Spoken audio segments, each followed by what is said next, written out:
How to create a Snapchat account on Android. This tutorial shows you how to get signed up and set up in just a few steps. First, open the Snapchat app on your Android device. From there, tap the Sign Up button on the welcome screen. After that, tap Continue to allow the app permissions that help make the sign up process smoother.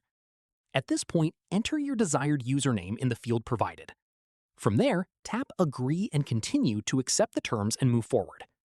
Following this, select your date of birthday using the date picker and tap Continue. After that, you'll get a chance to review and make any changes to your username before locking it in. Keep in mind that usernames can be difficult to change later, so choose carefully. From here, set a strong password for your account and tap Continue. Finally, follow the remaining prompts to finish setting up your account. This may include verifying your phone number or email and setting up your profile. Once done, your new Snapchat account will be ready to use. That's how you create a Snapchat account on Android. If this helped, drop a like, subscribe for more Android tutorials, and I'll catch you in the next one.